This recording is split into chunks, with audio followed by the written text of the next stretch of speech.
Ayan, so magandang araw mga kaibigan, mga katungkod. This is Professor Vincent Torre Bongolan. Sa video na ito ay pag-uusapan natin kung ano ang laman ng Chapter 3 sa inyong research. Sa ilang university, tinatawag ang Chapter 3 na Research Methodology. Sa ibang university naman ay Methodology lamang. Okay, ano nga ba ang unang part o content o laman ng Chapter 3? Ito yung research design. Okay? Mayroong dalawang uri ng research. Ito yung qualitative at quantitative research. Okay? Kapag sinabing quantitative, yung information, yung data na makukuha ninyo mula sa inyong mga respondents ay quantifiable. Maaaring ito ay mayroong numbers na kung saan ay maaari nating mabilang, masukat, o ma-enumerate. Anything that is quantifiable, that can be measured because it is involved or it involves numbers, ang tawag diyan ay quantitative research. Kapag naman involve ang paragraphs, sentence, documents, or narratives, and any statements, ito naman ang tinatawag nating qualitative research. Okay? So sa aking video, sa susunod na video, ay ipapaliwanag ko sa inyo kung ano-ano nga ba ang mga research design under quantitative research at under ng qualitative research. Susunod ay ang sample and sampling technique. Ibig sabihin ng sample and sampling technique, dito ninyo babanggitin, dito ninyo pag-uusapan kung ilan ba ang participants ng inyong study. Paano ninyo pipiliin ang participants o respondents ng inyong study. Mayroon tayong tinatawag na main sampling technique. Ito ang probability at non-probability sampling technique. Kapag sinabing probability, everyone or everybody in the population have an equal chance to be part of the study. Whereas yung non-probability, not all in the population have an equal chance to be part of the survey or research. Okay? So again, sa susunod na video ko ay babanggitin natin at pag-uusapan ano-ano nga ba ang mga probability sampling techniques, paano ito ini-implement o ginagamit. At pag-uusapan natin ang non-probability sampling technique. Ano-ano ang mga non-probability sampling technique, paano ito i-implement. Okay? So ito ang matatagpuan sa sample and sampling technique. May ibang research na merong local or settings of the study, pero it depends sa university. Susunod ay research instrument. Ang research instrument, ito yung medium. Ito yung gagamitin natin na kumbaga material sa pagkuha, paglikom ng mga information, ng mga data. Okay?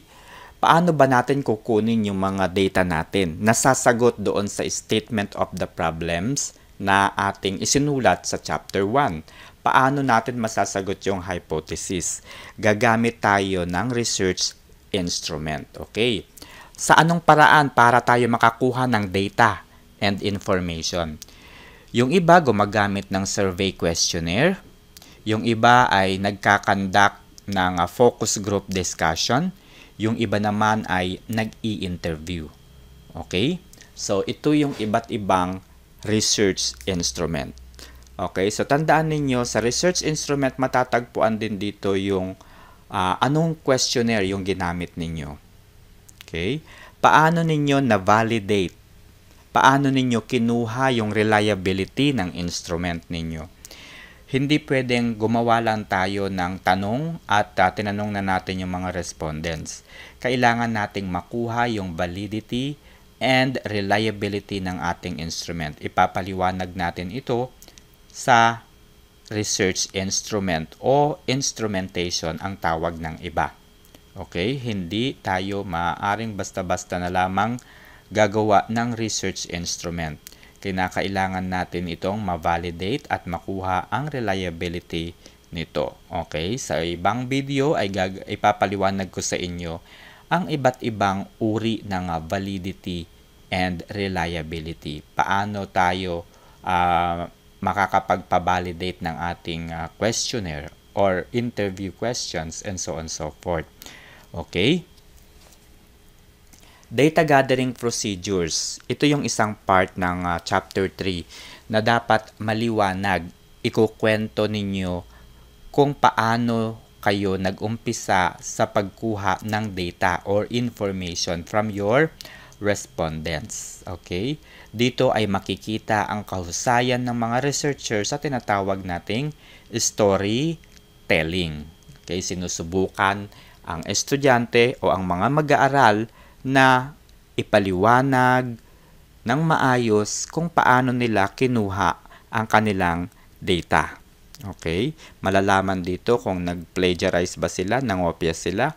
Dahil kung hindi ito tumutugma o nag-aakma doon sa ibang chapters ng inyong research, mahahalata ito ng panel. Okay, so sa statistical treatment naman, ito ay dapat nagja-jibe, no? Ito ay dapat naka-pattern din kung probability and non-probability din yung statistical treatment na inyong gagamitin. Dahil kapag probability yung gagamitin ninyo, mayroon itong certain assumptions na kailangan ninyong ma-meet. Okay? May mga requirements na kailangang masatisfy. Kapag hindi na-satisfy yung certain assumptions na yun, kahit tama yung statistical test na gagamitin ninyo, kung hindi naman na-satisfy yung assumptions ng particular na statistical treatment, ay magkakaroon ng bias sa resulta ng inyong pag-aaral o research. Okay? Ilan sa mga halimbawa ng statistical treatment na madalas gamitin ng mga estudyante sa kolehiyo o maging sa high school ay frequency and percentage, weighted mean, person-product moment correlation, Spearman-Rho correlation, chi-square test, independent t-test, dependent t-test, analysis of variance, simple random regression, simple linear regression rather, multiple linear regression, multiple logistic regression, and so on and so forth. Okay? Sa aking video ay papaliwanag ko ang iba't ibang paraan ng pagkuha o pag-identify o pag-determine kung kailan, saan at paano gamitin ang mga statistical treatment na ito. Yun lamang at maraming salamat.